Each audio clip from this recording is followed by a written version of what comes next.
Hey friends, welcome to another episode of the 10 Laws Podcast with East Forest. I'm Mr. Forest. Thank you so much for joining us. This week, I have a conversation with Parvati Markus, who wrote a book called Whisper in the Heart, where she edited this, put this all together.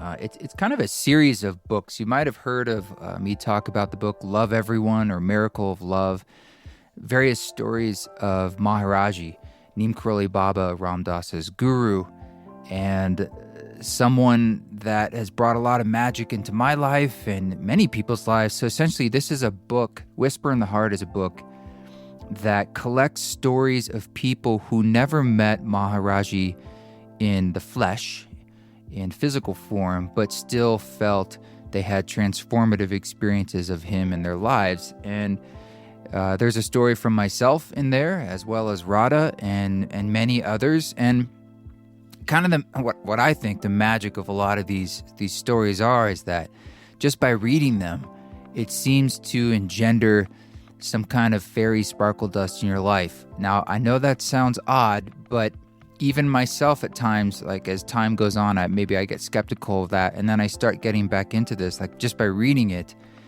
And it's true. Like, there's been some wild shit going on for me in the last couple weeks that's been love and positive and really helpful for me, particularly in preparing for this tour. I was getting quite stressed out, and I was just like, I got to give this over. And I had this realization the other day of like, I am not in control, and that is grace. Like, thank God I'm not in control. Normally, I would think of that when I say that phrase, I'm not in control. That seems like initially the knee jerk is like, that's not a good thing. That should induce more panic feelings. And actually, it's quite the opposite. The fact that I can let go and then be held by grace itself, by love, by the universe, by whatever you want to call it, that there is a larger current and flow, and that I don't have to fight against it, and that flow has meaning, has direction, has purpose, is huge for me. And all I can say is by just saying that and giving that over, I feel the grace, I feel the relief, and I feel being held. So that's a big deal for me. And that's just one example. But anyway, we had a lovely conversation. And I know that you are going to enjoy it. I want to let you know about that tour. Boulder, Colorado sold out. We're considering doing a second date. That's on November 1st. There's a wait list. You can sign up on the ticketing page. A couple other dates are getting really close to sellouts, including Vancouver and a few others. So if you want to come, please join us. This is a wonderful ceremony concert tour around the west of the United States, November 1st through 20th, all over from Colorado to Idaho and Washington, Vancouver, Canada, down through Oregon, California, over through Las Vegas, Nevada. Looking forward to coming back there. And New Mexico, Santa Fe for the first time, and all the way over to Austin, Texas again, like one of our favorite places to end the tour. So go to eastforest.org, check that tour out. Also, we have this weekend, October 22nd, is a Journey Space event. Journey Space is like live online facilitated journeys. But what's really exciting about this one is I'll be premiering some new music that is exclusive to this experience. So I have a 4-hour new guidance music to guide you through your journey and your experience. And you can, journeys take many shapes and forms. So you can join us in whatever way that feels right to you, but we're there as a community and a group. We do some preparation and integration circles afterwards. We often find that those integration circles are some of the real magic, some of the real medicine. So check it out. That's at journeyspace.com, or you can also go to eastforest.org and click on the link for Journey Space and see that journey on October 22nd. We've got a couple more throughout the year. A really exciting one in December too, which I'm very excited to tell you about. It might be up there. Go check it out. And also on October 28th will be our monthly Zoom council with our council on Patreon, patreon.com/eastforest. It's a great way to support this podcast if you're looking for a way to do that or to support the project. Thank you so much to all of our council members. Over on the council this month, I shared, this is something you maybe didn't know about, but I shared a little, like an audio book of a chapter from my book that I've been working on for like a couple years. It started just before COVID, and it's a long story. It's winding, not the story in the book. Getting the book made is a long story, and it's still in process. It's just more like some things need to stay in the cooker a bit to complete it, and some other projects are taking the lead, like this documentary we're working on. And but anyway, I just read aloud one of the chapters, and I put that on our council because it's not something I'm really able to share publicly anywhere else right now, but privately in our little group, we can do it there. So things like that, aside from other demos. And we're doing that monthly Zoom council for those folks in our council member tier on October 28th. So check it out, patreon.com/East Forest. And thank you everyone on the council for your support. I'm just about to leave Southern Utah here in a couple days because I got to get back up to Boise to do some final preparations and rehearsals for this tour. I can't believe it's about to start. This is amazing. I've been down here rehearsing like a madman and also finishing the mix on my next studio record, which is almost ready to send to mastering. So I'm very, very excited about that. That hopefully will be rolling out to you in the start of the new year. And I think it's amazing. It's just been an incredible process putting that together with lots of live musicians and lyrics. Can you believe that?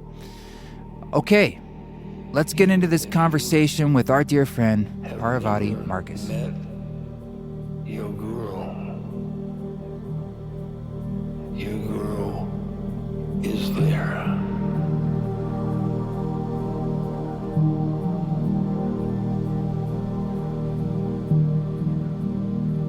Well, Parvati, thank you so much for coming on the show and for working on this book and for including me and Radha. It's good to see you.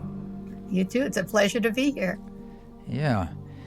You know, I don't know if I told you, but it was like the second one of these books, Love Everyone, or is it Love Everybody? I think it's Love Everyone. Love Everyone. Right? Yeah. Were you involved with that book too? Mm-hmm. Yeah. I think I might have mentioned that was a big book for me just because it was sort of not my gateway into Ram Dass, but sort of my gateway into Maharajji, and like just something about reading those stories, and I would read them at night when I was feeling kind of low, and just made me feel good. And then that just led to me getting the picture, sort of the story I tell in that book, and things unfolded from there all the way till I was sitting with Ram Dass, and then things kind of popped in my head like, oh, there's something here. Would you like to read your story? Yeah, sure. Well, I'll do that a little later maybe, but okay. And I'm curious, like, I haven't read all of these yet. I just got back and got the book in the mail, but like I'm curious too, like, some of your favorite stories in here, because I know there's quite a variety. Yes. Or like, I mean, just even reading on what's on the back of this, I was like, oh my God, these are some interesting stories about, you know, someone bringing abuse to an end for a child in Australia. That definitely perked up my interest. So anyway, let's just start with, before we get That's into a wild story, that one. I'd like to know more. I mean, that's little Paul, as he calls himself in the beginning of the story. Who was a child in Australia. He was around 9 years old. Yeah. And he had been, sexually abused by groups of men for years at that point. And probably his siblings as well. Anyway, he came home from school one day late. Nobody was home. His parents were both out working. He was the youngest kid, so everybody else was still at school. And he saw that the front door of his house was like blown open. And there was a window on the side of the house that was like blown. It's sort of like a bomb had gone off in the house. And he got very scared, and he was alone, and it was getting dark. And suddenly there was a gentleman showed up at the scene and wrapped him in a blanket and said to him, "It's all done." And that was all he could remember. After that, he totally blanked out. His parents, of course, poo-pooed the whole thing, said there was nothing going on. It was the dog that did it. whatever. The dog. But because he had been but after that, he was never abused again. And of course, he had no idea what was going on. He was just never touched again. But because he had grown up with that kind of abuse, he got involved in an abusive marriage, and 20 years later had, 2 teenage boys and got divorced finally and moved with the boys into a high-rise apartment in Australia. It's in a beautiful place, high-rise. One side you looked over the ocean, one side was the mountains. And then one day he found himself with one leg over the railing of the balcony and was about to put the other leg over when he suddenly felt this rush of love coming towards him.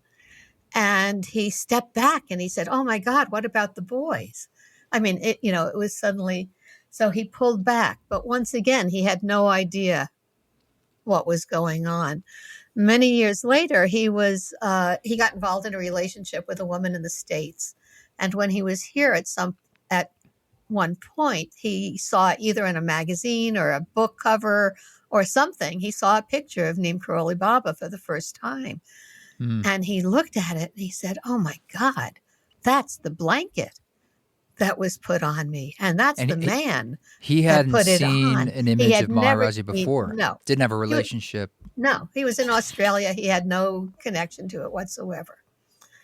And all of a sudden, I mean, this is many, many years later, he finds out that it was Maharajji.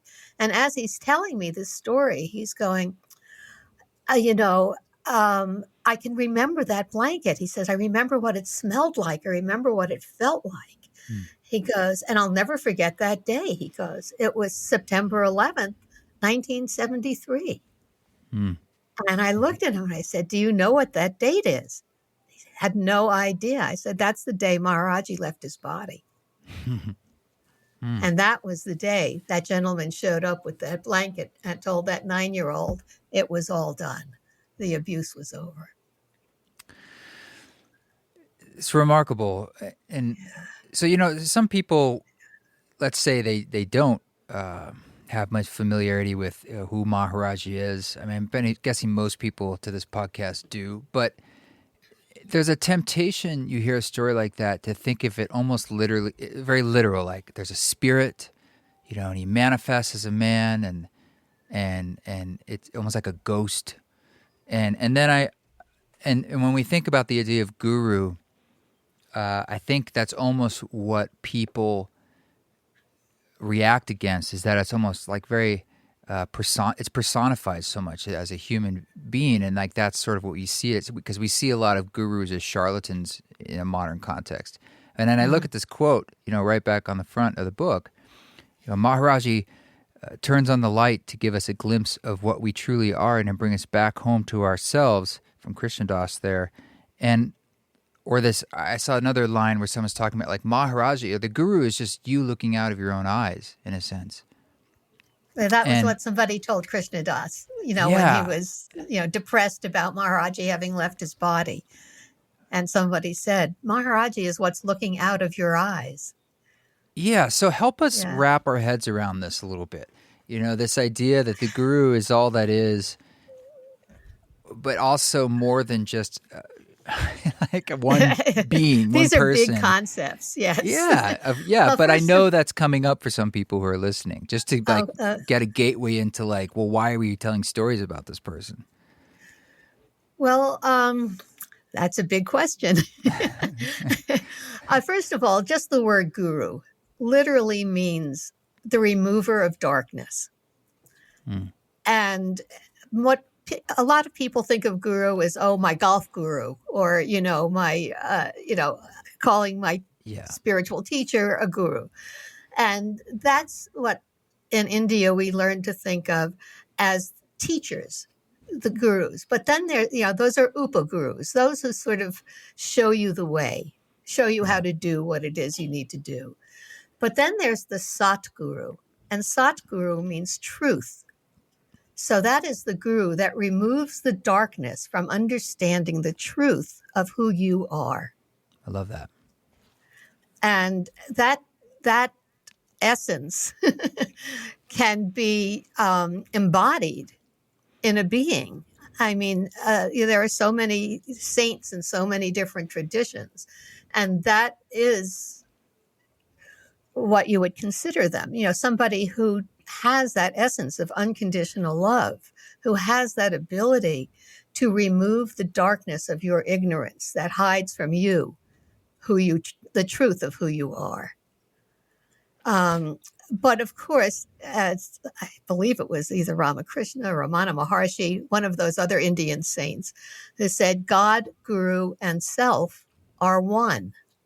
Mm-hmm. Which means when you come into that space of truth, of the ultimate truth of who you truly are, that essence of who you truly are is the same as that essence of who that Satguru truly is, which is the same as saying God. Mm-hmm. Yeah, because does that help?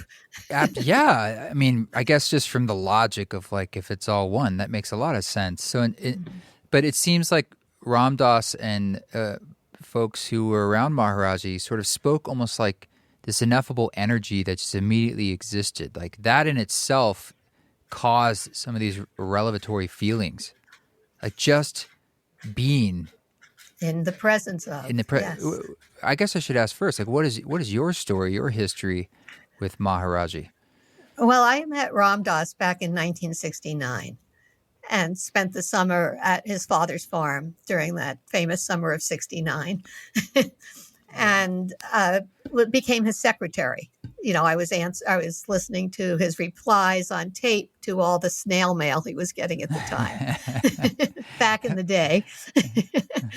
And, that's how I started learning what all this was about. I mean, I had been brought there by a guy I met at a party who said, you want to go meet a saint?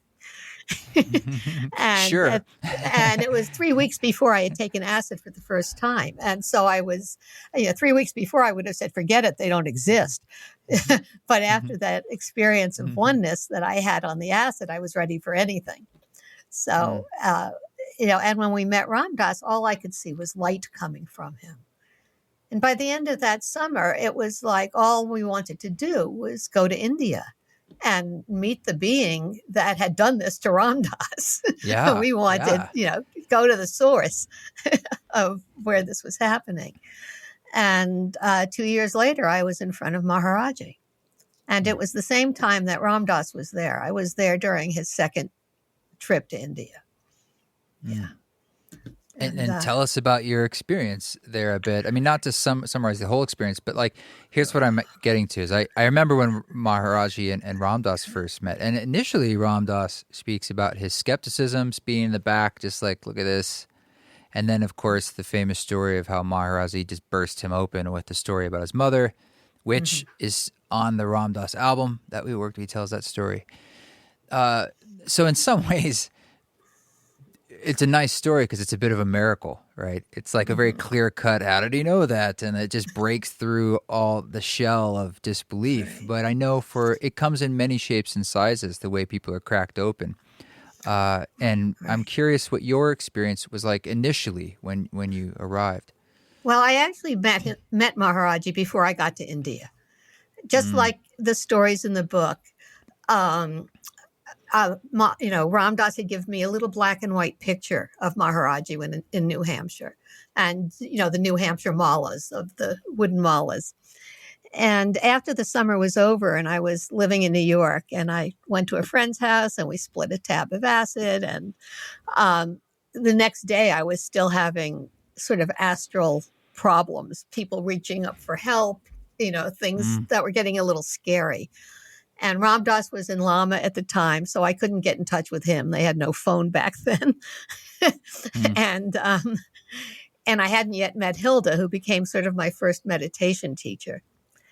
And so I sat in front of this little picture of Maharajji that Ram Dass had given me, and I kept saying, I'm scared, you've got to help me. I'm scared, and you've got to help me.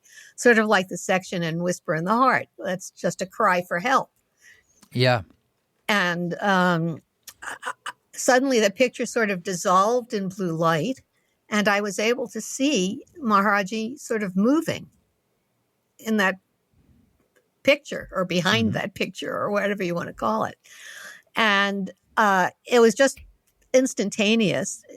And I suddenly felt like, okay, everything's fine. I can lie down and go through the rest of this trip.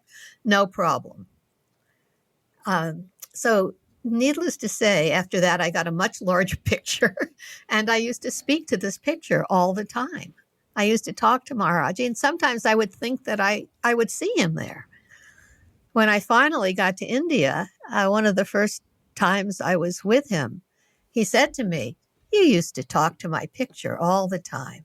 You asked many questions." Wow. And Yeah, I didn't go around telling people I talked to pictures, you know. I was thinking about Maharajji this morning, and because I was just here by myself rehearsing for this tour, and I'm really frustrated, and I'm swearing to myself, and I was like, I felt a pang of like, this is ridiculous. I'm like, I felt like, I almost like swearing is low, like it's I don't know. I just had this weird guilt and shame came up, and then I remembered it's like, I'm pretty sure people have told me Maharajji swore like a sailor, which makes no sense to me. But is that true? Yes, absolutely. He used to basically call us sister fuckers. It makes me so happy to hear that. It's almost like, why not? What does it matter? It's just all play. It's like, it's just, that's just stuff. Like, it's not. Yeah. I mean, you got to understand, hanging with him, he was so funny. He would make us laugh all the time. I mean, he was not a teacher in the sense that he taught. I mean, there was no lecture. Yeah. There was no curriculum. There was nothing we had to do. We hung out, literally. He would talk about Ramdev tells this wonderful story about he and Mohan being in this group of Westerners around, or Indians around Maharajji at one point. And Maharajji asking Mohan, "What's the price of milk in America?" And Mohan gets into this whole conversation with him about how much milk costs in America.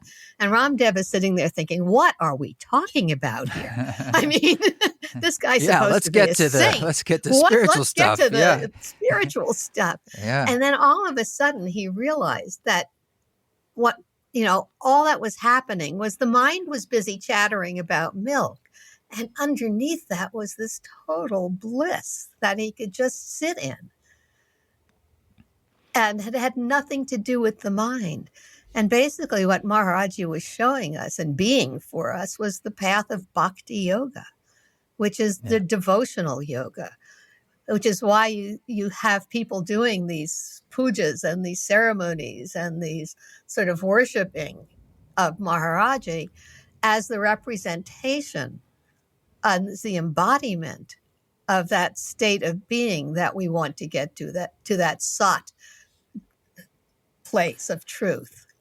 Yeah. So I'm hearing you say like the devotion to this individual is a bridge or a mechanism for the larger Atman, the devotion to all, right? The bhakti, absolutely. His incarnation in a sense was just exploding with not much there besides that in a way. So I mean, everything I could understand maybe why he'd be so a lot full of humor, because it's like, well, why not? It's just playing around with identity and personality. And well, he was very different from. I mean, other gurus in India would have the men sitting on one side and the women on the other. There'd be all these rules and sort of regulations about who could touch what and who could do what. Maharajji had none of that. There were no. It was just love. It was simply just love. And Dr. Larry, brilliant, talks about it that way, where he said, well, sitting in front of Maharajji, of course you felt this enormous love. I mean, that was his job. He was a saint. It was his job to love us all. He said, the real miracle is when I sat in front of Maharajji, I loved everyone. Right. Because I think some people might wonder, like, well, how much of this is just projection? Like, you have these expectations, and so you just sort of create it in a way. I mean, you could argue what's the difference, but there are plenty of people who went there with loads of skepticism. I remember in the other book, I remember that story the guy came with his wife, and the whole bit where he's on the lake being like, show me a sign kind of thing. Oh, or that's something Dr. like Larry. That. Dr. That was Larry's Larry. story. Yeah. Yeah, I love that story. And Yeah. then, Maharajji just has a lot of fun with that the next day, right before he's about to leave, and give it all in. And then Maharajji steps on his hand as he's reaching for an apple that's fallen to the floor, to the ground. Yeah, and says, were you looking for a sign? Yeah. Do you need a sign? Yeah. Yeah. It's so great. Yeah, we had it. I mean, the thing people don't understand is you're sitting in front of somebody who absolutely knows everything about you and has shown you. I mean, just the way he said to me, you used to talk to my picture all the time. Or that he said to Ram Dass, your mother died of spleen. There was always these little hints that he gave us that let us know he knew what was happening with us. And yet you figure, he knows that. That means he literally knows everything. And as Ram Dass used to say, all the stuff he wants to hide, Maharajji still knows everything and yet loves you unconditionally. Yeah. Yeah. Yeah, I have a painting of Maharajji that was made by Elizabeth Hilton, who did the front cover of Maharajji for the album, and she also did this one of Maharajji that's on the back of the vinyl, and the original is in our bedroom, so I see it every day when I wake up and when I'm going to bed. And this painting, it feels like it's like the Mona Lisa or something, how it looks at you differently depending. And I, of course, am always in conversation with this, but I've gone through this evolution with it where I'm like, how much of this is just my projection and bullshit? I don't mean what I mean. I'm actually going like a step deeper with him. I'm like, I don't think he's like, there are times where I'll look at it and I almost feel like he's frowning at me. I'm like, but is he? Or is that just me frowning at myself? Or is it the same thing? Is it just my own judgment of myself and my shame? And like, that's actually what the voice is back to me. And then I went through this whole thing of like, really, I think the response that I get from him is like, there's no words. It's like, what if it's just feeling? And all the words is just my head making words. It's just your mind. You know what I mean? And so then mind. I was on this whole trip about like, it's just love. Like all this stuff I hear about it's punitive. It's like, that's just me, perhaps. It's deep. But nonetheless, this painting looks different every single time I look at it. Just looks different. That was like my photo. Yes, it's the so photo weird. where I could see him. Yeah. Yeah, I know that somebody once asked, Ram Dass used to say how he talked to Maharajji all the time, that was his practice. He talked to Maharajji, and somebody said, well, isn't that just your imagination? And Ram Dass said, well, of course it's my imagination. Of course. I mean, if I'm talking in my head, it's my imagination. But that's how I connect to him. Yeah, exactly.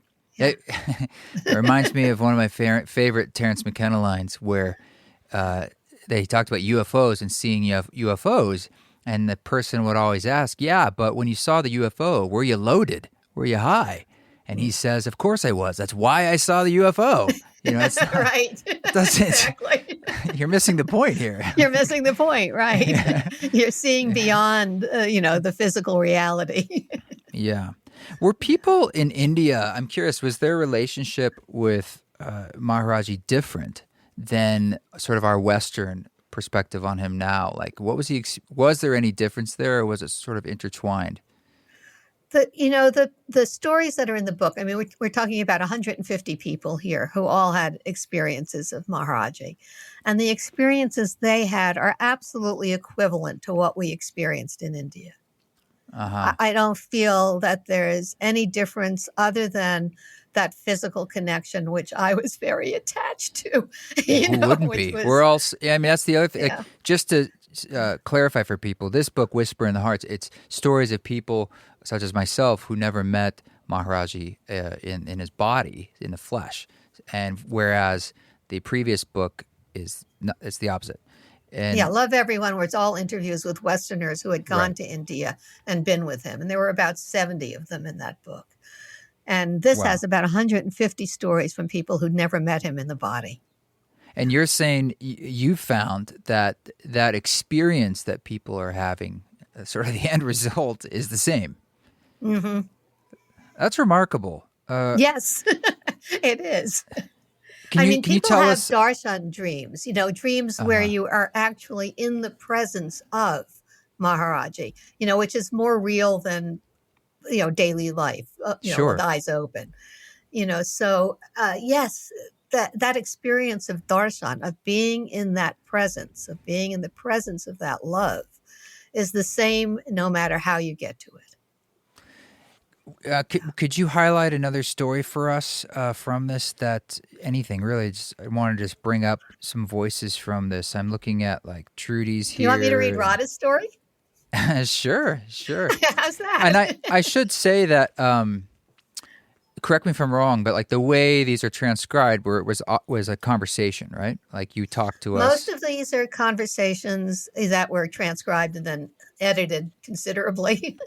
And then some of them are letters that were sent to either Ram Das or Krishna Das back in snail mail days. So the book sort of, encompasses snail mail to Zoom.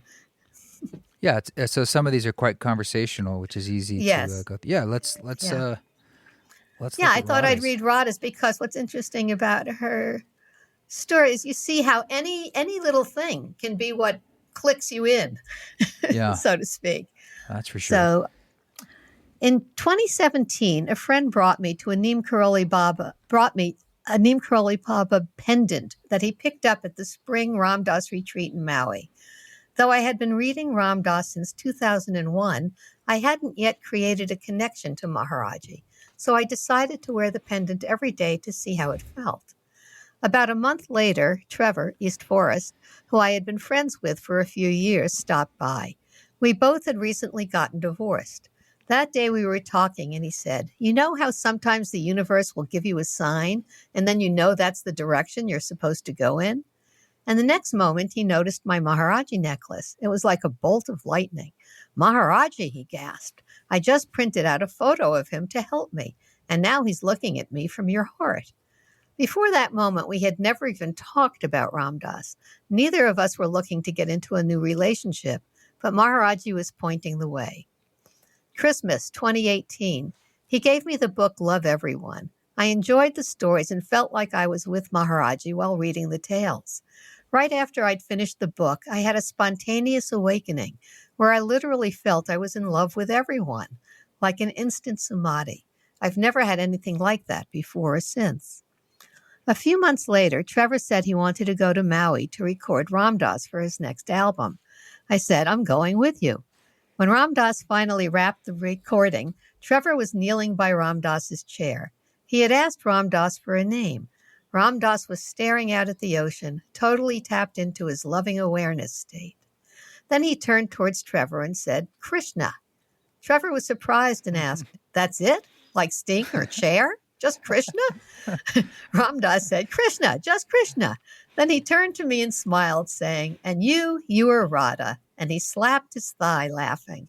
It was a powerful moment, a beautiful confirmation of our new relationship.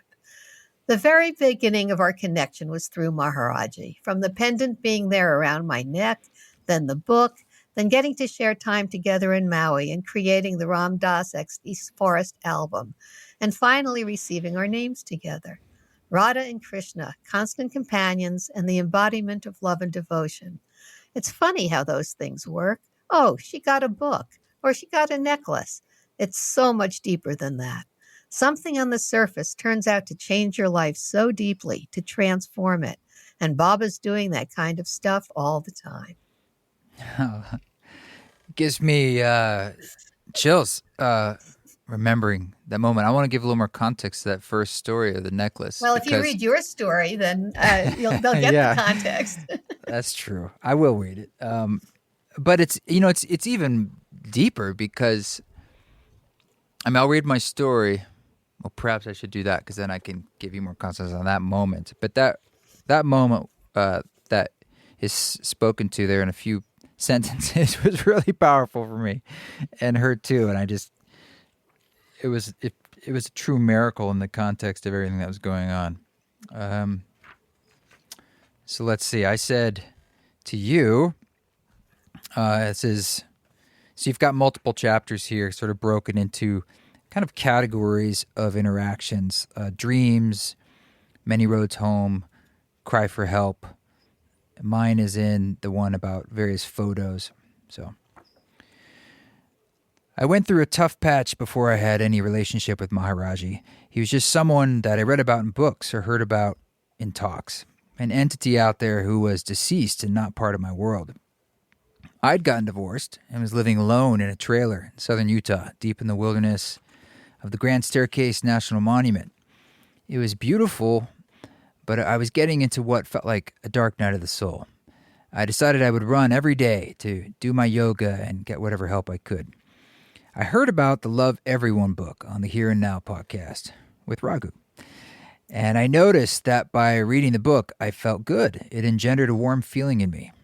There was a story in there about someone who said if you had a picture of Maharajji, that just that alone could bring good business or good fortune. Well, how could that hurt? I typed Maharajji into Google. The first image that came up, I hit print. I stuck up the image on my wall. He's looking right at you in the picture, so I would notice him looking at me when I went to bed or woke up. I felt like I was getting messages planted into my consciousness, very fierce and loving communications. Stern, like, you should go on that run, or no, you shouldn't read that. I developed a relationship with Maharajji through that picture, and I looked at this image for solace and as a litmus test for my ideas and feelings. Fast forward, I was sitting with my East Forest music management in a team meeting, and I had this idea of recording different spiritual teachers and putting them to music.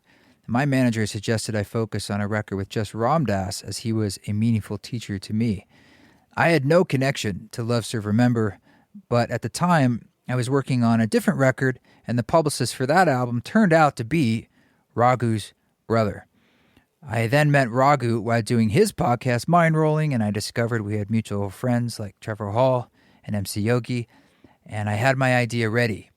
Thankfully, Raghu said, yeah, you should do it. Here are the archives, have at it. And I was completely overwhelmed by the thousands of hours of Ram Dass material.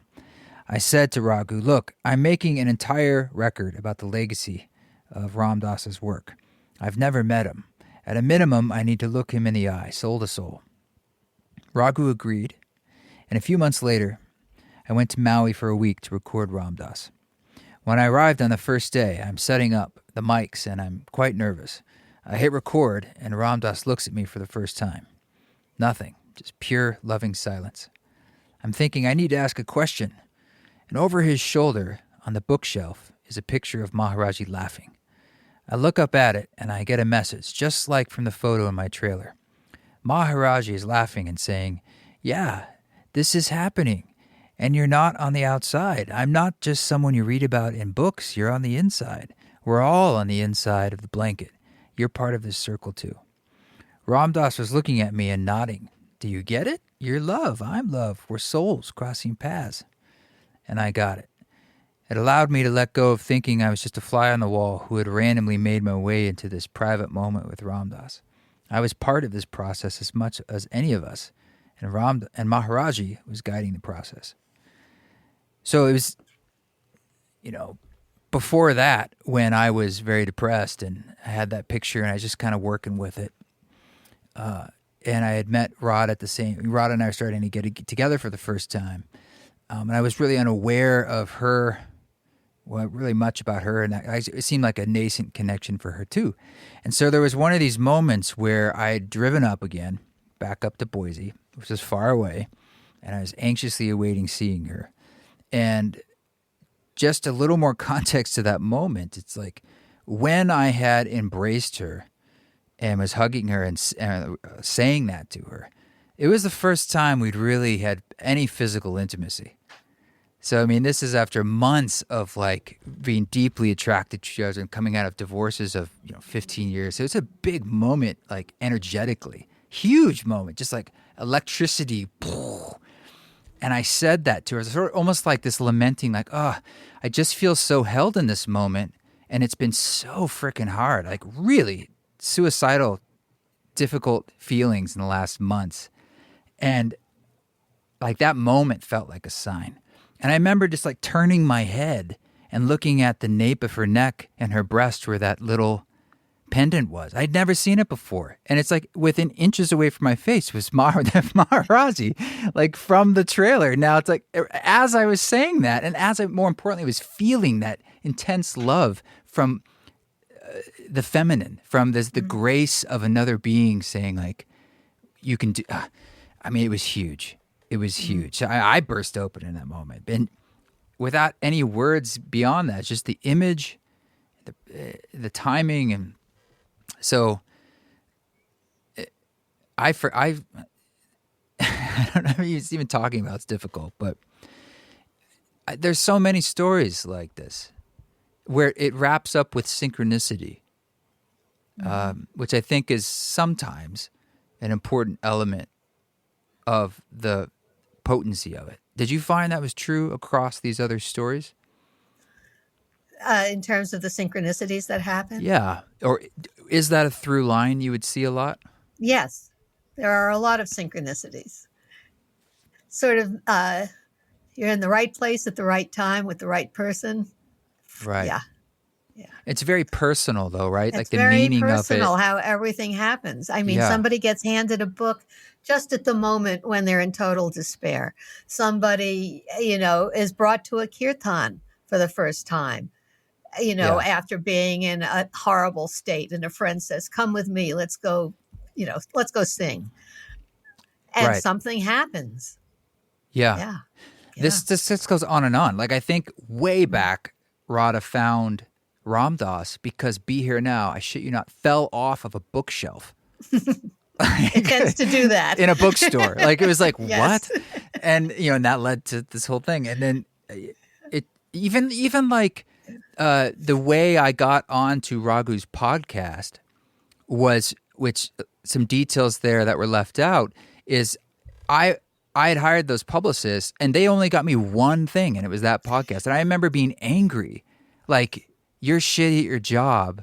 You know what I mean? Like myself being all indignant. And the publicist's brother was Raghu. So I was even more like, oh, good get. Like you got me your brother. And here I am being a jerk about it. And that's the reason that's led me to talking to you today. I mean, all of it. It's just like, what do we know? Like it's just, we get so wrapped up in our stuff and the stories. And I still get wrapped up in stuff in my stories. That's why I think Maharajji is always bringing us from the head to the heart. Yes. Because it's the head that gets us so messed up. And that's the heart, is the grace that is there all around us. And it's so easy these days to be wrapped up in the pain of our stories in the head. The story of all the stories going on. If anything, we know too many stories with our phones and the news. And in many ways, like reading stories like this is an anecdote. It's kind of a balance or a reminder. And that's what it was for me back when I would just read a few every night. It was a way of just like assuaging some of that anxiety. Right. Stories really carry the essence that wants to be carried forth. When you think back, to when everything was an oral tradition. Yeah. Everything was spoken and heard. It was all through sound, right? And sound has a vibration, as you know very well. Yeah. And so when we read stories, we are sort of getting the sound of that feeling. We're getting the essence of the love that is being transmitted. And all we did in India, and when I say we hung out with Maharajji, yes, when we weren't with him, all we were doing was either telling or listening to stories about him. It was really our entire sadhana was storytelling and story listening. Yeah. Wow.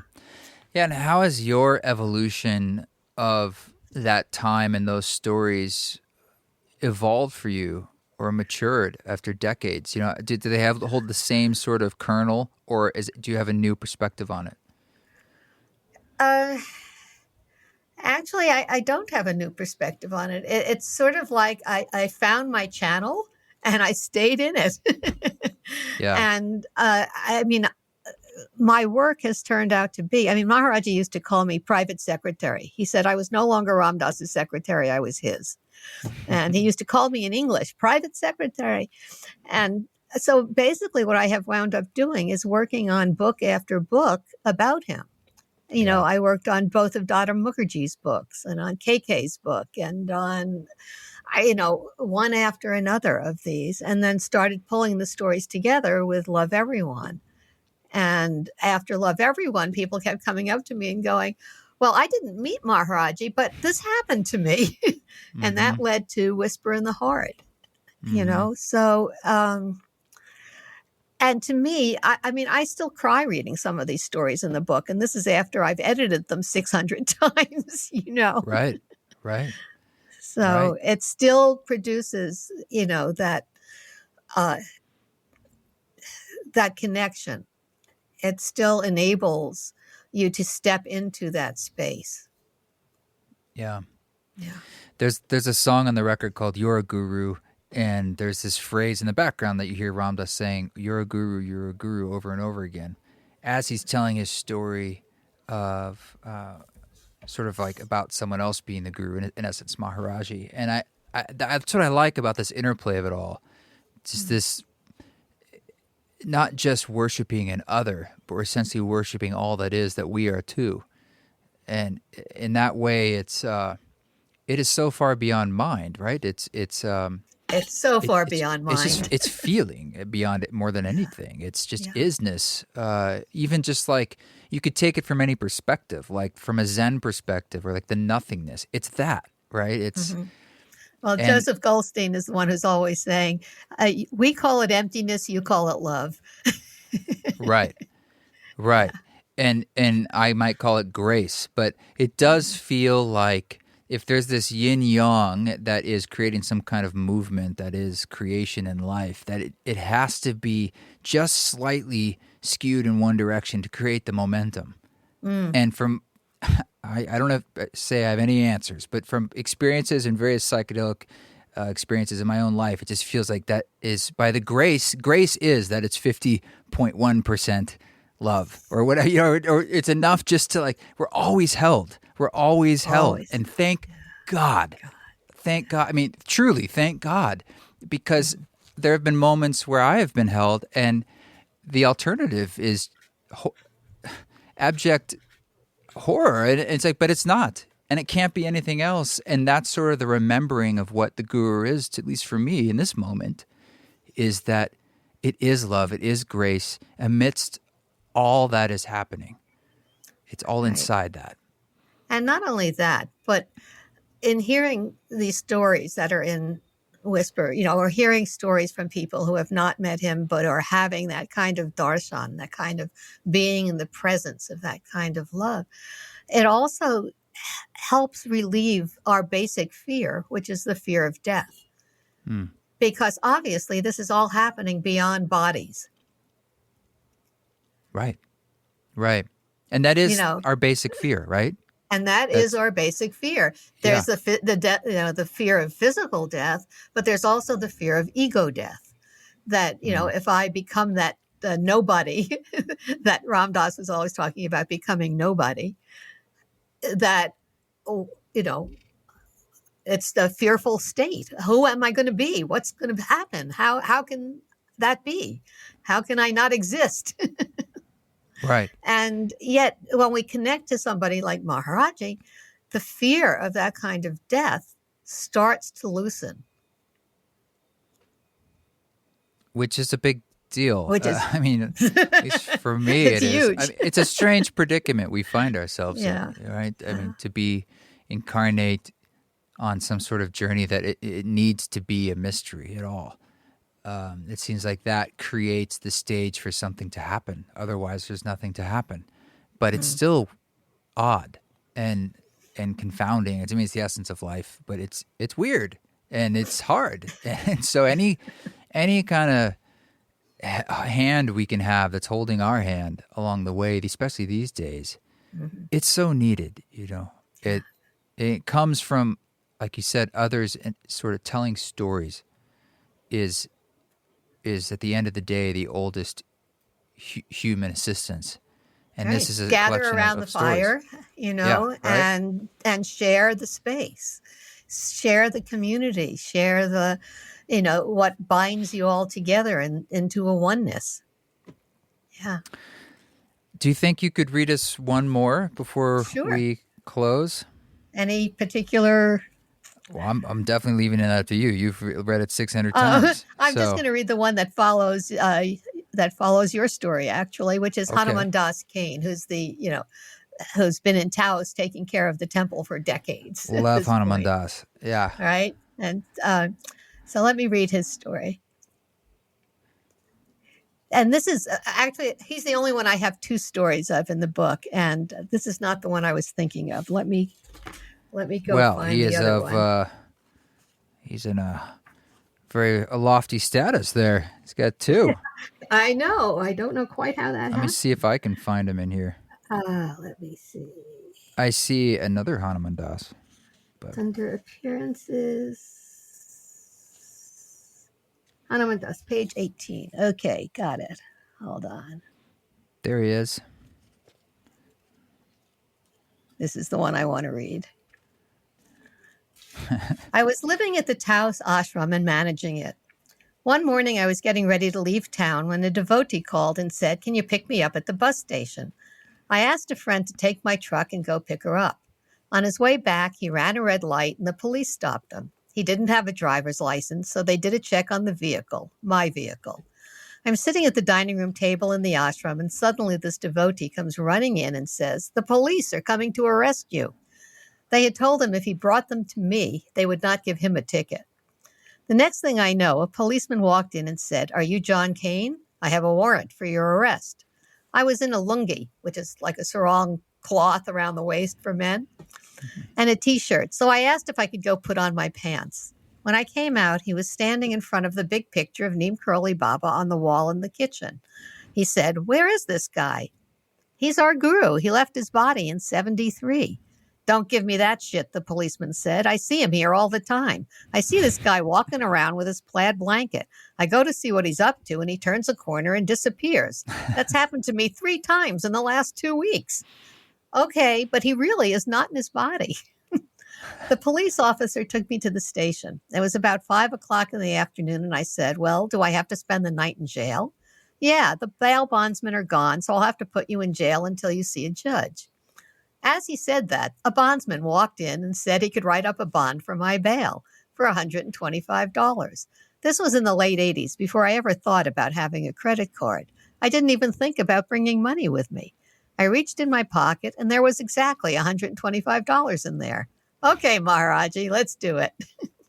I went home. I had a flight scheduled for 8:30 that night. I was driving down the highway, and suddenly I saw this specter of a skinny coyote. How was it even alive? It was in the middle of the road and wouldn't move, so I pulled off the road. As I pulled off the road, my engine exploded. It was snowing, and I was 10 miles from town. I hitchhiked back to the house. As I walked in, the phone rang. A devotee said she had a gun and was going to kill herself. I talked her down. She's good. She's still alive. I thought, okay, Baba, you did all of that just so I would be here to get that phone call.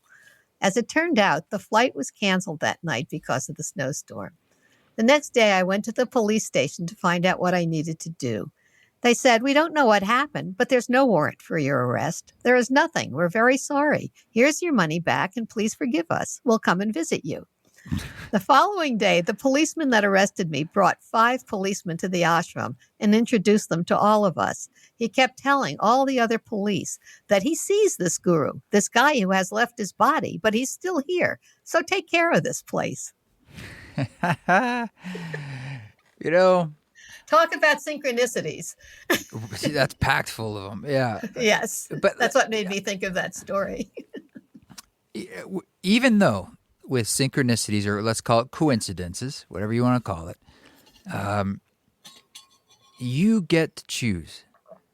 Like, all of that stuff could happen to Hanuman Das, and Hanuman Das could say, "Well, it's remarkable, but things happen. That's crazy. But hey, that is statistically possible, that although rare, that all these things could happen."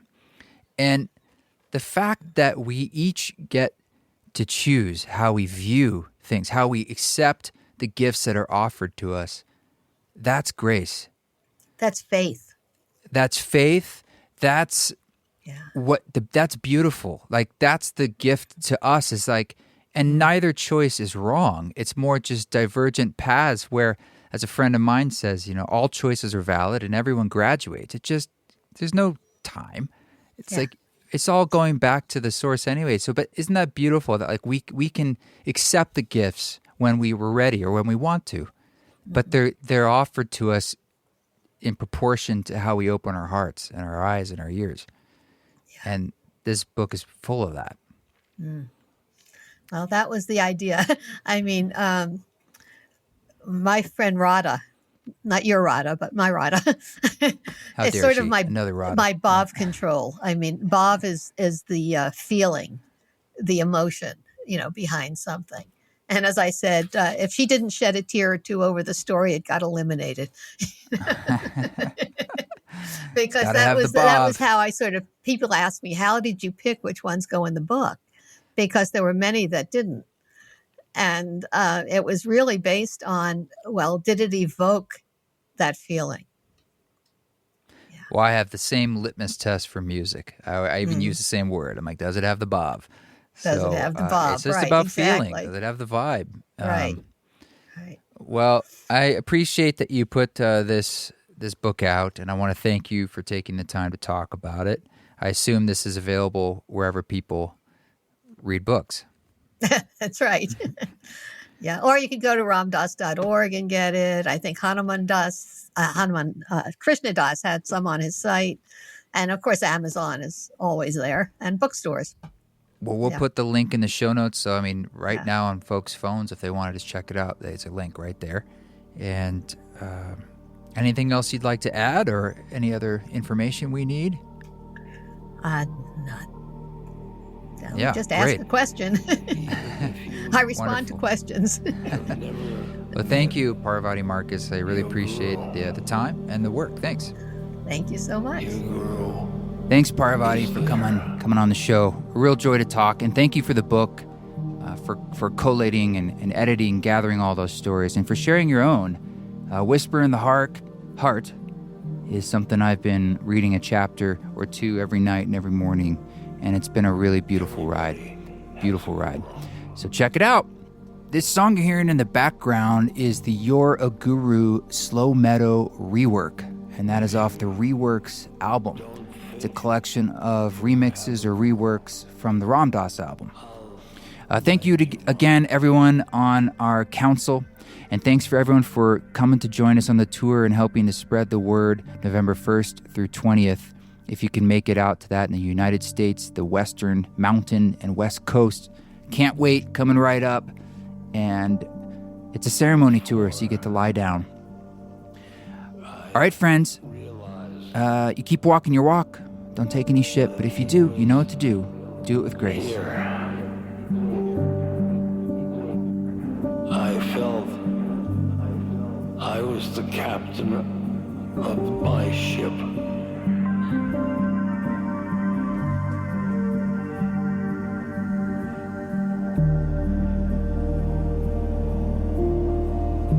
Now, he's the captain of my ship.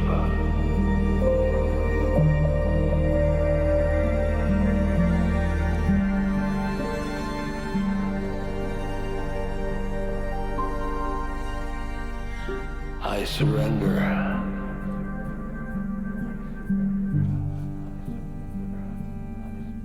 I turn to him, and he decides. And God decides.